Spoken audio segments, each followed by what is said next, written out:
हम 3 उप मुख्यमंत्री बनाएंगे और उसमें से एक मुस्लिम चेहरा भी होगा।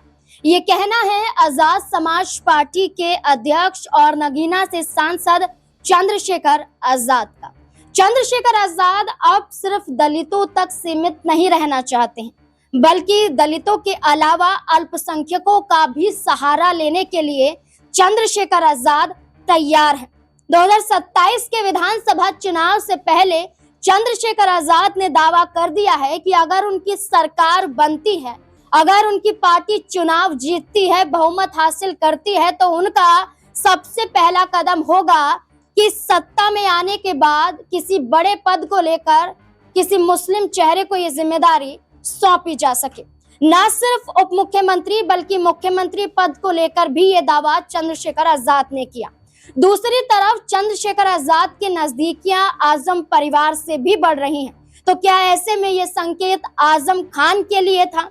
क्या ऐसे में ये संकेत सपा पार्टी को चुनौतियां देने के लिए था? सपा ने तो आजम खान को दरकिनार कर दिया, लेकिन इस बयान के साथ क्या चंद्रशेखर आजाद आजम खान को अपने साथ लाना चाहते हैं? ये बड़ा सवाल यहाँ पर बनता है। मेरे साथ मेरे सहयोगी सिराज जुड़ चुके हैं। सिराज, इस पूरे मुद्दे को लेकर आपको क्या लगता है? क्या चंद्रशेखर आजाद का आजम से मिलना जेल में, इसके बाद तंजीम फातिमा से आवास पर मुलाकात करना, तंजीम फातिमा का उन्हें एक भाई के रूप में बताना कि ये हमारे बच्चों जैसे हैं, हमारे बच्चों के भाई जैसे हैं, तमाम ये बयान देना, और अब एक तरह से चंद्रशेखर आजाद का कहना कि सरकार आती है तो वो उप मुख्यमंत्री और मुख्यमंत्री पद के लिए एक मुस्लिम चेहरा भी यहाँ पर सोच कर रखेंगे। तो क्या आजम खान की तरफ इशारा है?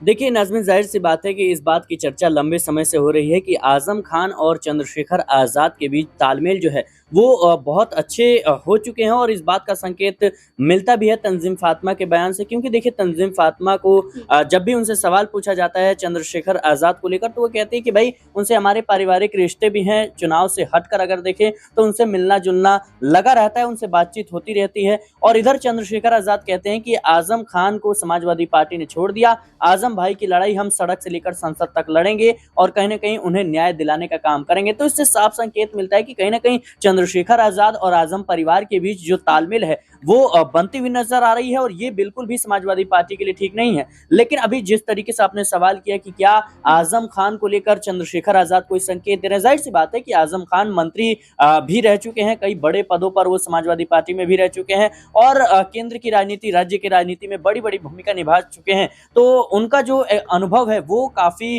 अच्छा है। चंद्रशेखर आजाद से भी ज्यादा आजम खान का राजनीति में अनुभव है, और इस लिहाज से माना यही जा रहा है कि चंद्रशेखर आजाद उस पूरे अनुभव का फायदा कहीं ना कहीं अपनी पार्टी के विस्तार में लाना चाहते हैं, लगाना चाहते हैं, फायदा उठाना चाहते हैं। तो इस लिहाज से मुझे लगता है कि चंद्रशेखर आजाद ने जिस तरीके से संकेत दिया है कि अगर डिप्टी सीएम बनाएंगे तो उसमें एक मुस्लिम चेहरा भी होगा, मुझे लगता है कि जरूर इसमें आजम खान को लेकर कुछ कयासबाजी लग रही होगी। देखिए, बिल्कुल विधानसभा चुनाव से पहले तंजीम फातिमा ने ये भी कहा कि जब वो सीतापुर जेल में आजम खान से मुलाकात करने पहुंची थी कि हमें किसी पर भरोसा अब नहीं है, सिर्फ अल्लाह पर भरोसा है। ये चेतावनी समाजवादी पार्टी को कहीं ना कहीं इशारों ही इशारों में दी गई कि आपसे अब उम्मीद बची नहीं है।